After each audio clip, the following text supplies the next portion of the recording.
আসসালামু আলাইকুম আমার ভাই বোনেরা, কেমন আছেন? আল্লাহর রহমত ভালো আছেন, আমিও ভালো আছি। তো আজকে আমি রান্না করব ইফতারির আয়োজন। তো ডাটা দিয়ে মাছের মাথা আর ডিম ভুনা করব আলু দিয়ে, আর কাঁচা টমেটো চিংড়ি মাছের শুটকি দিয়ে ভাজি করব আলু দিয়ে। তো এই যে রান্নার প্রস্তুতি নিতেছি, চেহারিতেও খাবো, আবার এই যে ইফতারির আয়োজন। আজকে ইফতারি বানাই নাই, বলছি ভাত দিয়ে ইফতারি করব।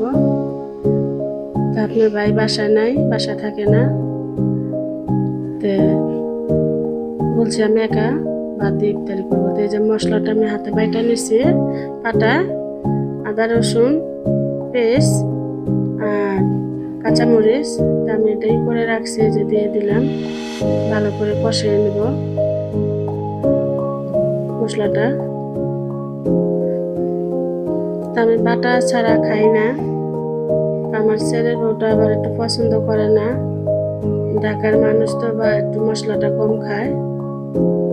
তা আমার এই ছাদ বাগানে 3টা সজনা ধরছিল, অনেকগুলোই ধরছিল, ছিঁড়ে ফেলছে।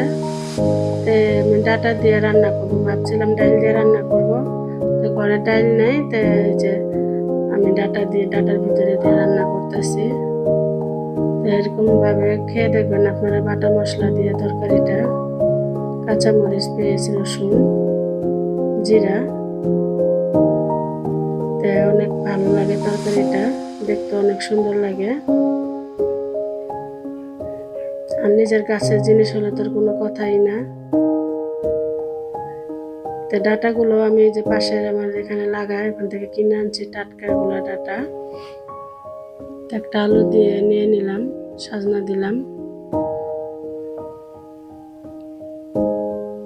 মাছের মাথাগুলো আবার ভেজে রাখছিলাম আমি। আমার ভিডিওটা দেখবেন, আশা করি আপনারা, আমার ভাই বোনেরা দেখবেন। একা একা ভিডিও বানাতে পারি না, অনেক কষ্ট করে ভিডিও বানাই।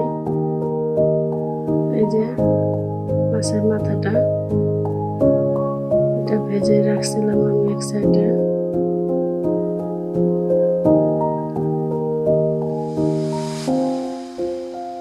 কাঁচা টমেটো আবার একজন দিয়েছে আমাকে, আমি চারা দিয়েছিলাম গাছের, এগুলা টমেটো হয়েছে, কিন্তু আমার গাছেই হয় নাই, মরে গেছে। বাড়িতে গেছিলাম, গাছগুলো মরে গেছে।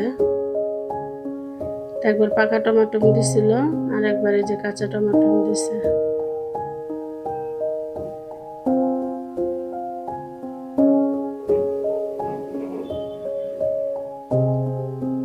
এখানে বিল্ডিং এর কাজ চলতেছে, অনেক শব্দের জন্য ভয়েসটা দিতে পারি না, তাই আমি এখনই দিয়ে নিতেছি।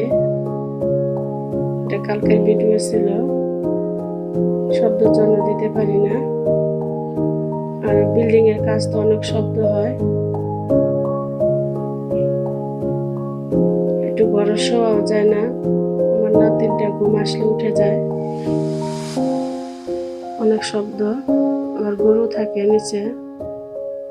এই যে আমার তরকারিটা মাশাআল্লাহ দিলে অনেক ভালো হয়েছে খাইতে, ভাবে খেয়ে দেখবেন। আমি একটু ঝোলটা বেশি দিয়েছি, কেন আমার ঘরে ঝোলটা বেশি খাওয়া হয়, আবার গরম করা হয়, 2বার গরম করবো, এই জন্য একটু ঝোলটা বেশি রাখছি। আর তরকারির ঝোল খাওয়া অনেক ভালো, একটু বেশি করে রানলে একজন আসলে তরকারির জন্য দেওয়া যায়।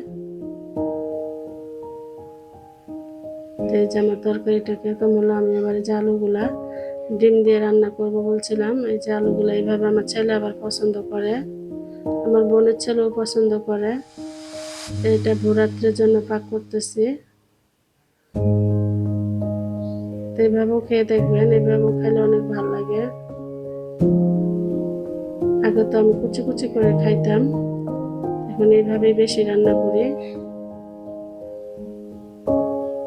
তো একবারে রান্না করে ফেলতেছি। আমি আবার এই যে মসজিদে নামাজে যাই, তারাবি নামাজ পড়ি, আমার ছেলের বউটা একা থাকে, তাই জন্য তাড়াতাড়ি করে রান্না করে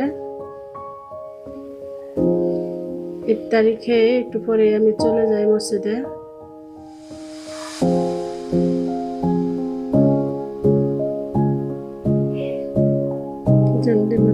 আমি পেঁয়াজগুলো ভালো করে নিলাম কষিয়ে। এখন আমি একটু হলুদ মরিচ দিয়ে নিব, আদা বাটা রসুন বাটা দিছি,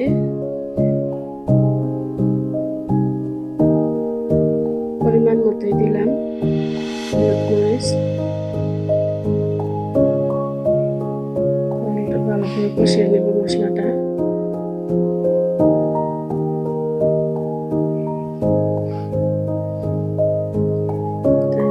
ছেলের বউ আবার আজকে চলে যাবে, বাপের বাড়িতে গেল আজকে, নাতিনটা বাসায় নাই।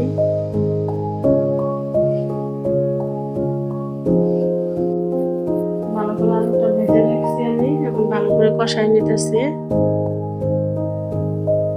এখন আমি পানি দিয়ে নেব, পরিমাণ মতো ডিমগুলো দিয়ে নিচ্ছি।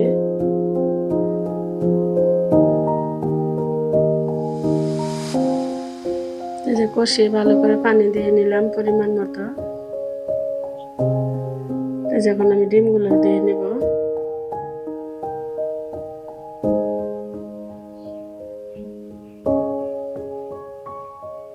আমি ওই ফাঁক দিয়ে চুলা শুটকিগুলো ভেজে নিতেছি। চিংড়ি মাছের শুটকি দিয়ে আমি ওই যে টমেটো ভাজি করব, গরম পানি দিয়ে ধুয়ে নেব। এই জন্য একটু চুলার উপরে শুটকিটা ভাজা নিলাম। আমার বাড়ির শুটকি ভালো করে বেছে আমি বয়ম ভরে ফ্রিজে রেখে দিয়েছি। এখন জিরার ফাঁকি দিলাম ডিমের তরকারিটা। এই যে আমার ডিমের তরকারিটা প্রায় হয়ে গেছে, আমি একটু জিরার ফাঁকি দিয়ে নিলাম। এখন আমি ভাজিটা বসাই দেব। যেগুলো গাছের থেকে ছিঁড়ে আনছি ছাদের থেকে, সজনার পাতা, কাঁচামরিচ,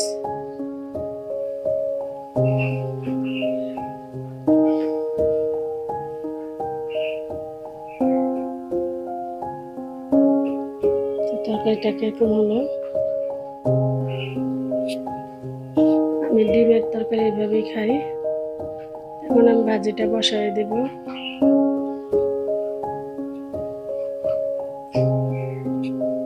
চিংড়ি মাছগুলো আবার ভাজিয়ে নিয়েছি, চিংড়ি মাছের শুটকি।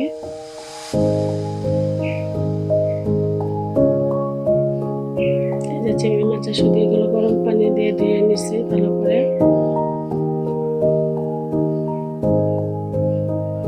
অনেক কিছু থাকে চিংড়ি মাছের গুঁড়া শুটকি, তা আমি ভালো করে বাইসা নিয়ে রোদে শুকাইয়া বয়ম ভরে ধুয়ে দিছি ফ্রিজে। এগুলো মাঝে মধ্যে নিয়ে নিয়ে একটু বাইজা, আর এই যে ভাত তরকারি রেঁধে খাই, ভাজি করে খাই, ভর্তা বানাই খাই। ভর্তা এখনো বানাই নাই, একদিন ভর্তা বানালেও দেখাবো, আপনাদের কাছে শেয়ার করবো।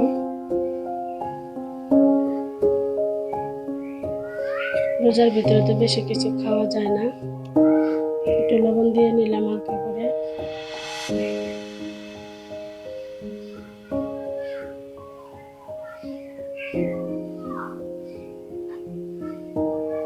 এই যে আমার কাঁচা টমেটোর ভাজি।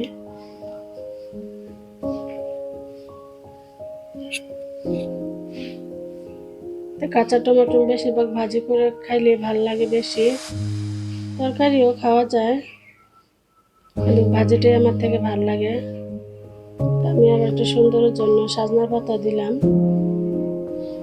সুন্দরের জন্য না, আমি এমনিও খাই সজনা পাতা, ভাজি করে খাই, আবার সকালবেলা খালি পেটে রস করে খাই, শরবত বানিয়ে ভালো লাগে আমার থেকে। তুলসী পাতা আছে, তুলসী পাতা রস করে খাই আমি, এগুলো খাইলে শরীরের অনেক উপকার। সজনা পাতা তো বড়া বানিয়ে খাইলে অনেক স্বাদ। আমি তো আমার সজনার ফুল দেখাইছি আপনাদের কাছে, আমি ফুলও ভর্তা বানায় খাই, ভাজি করে খাই।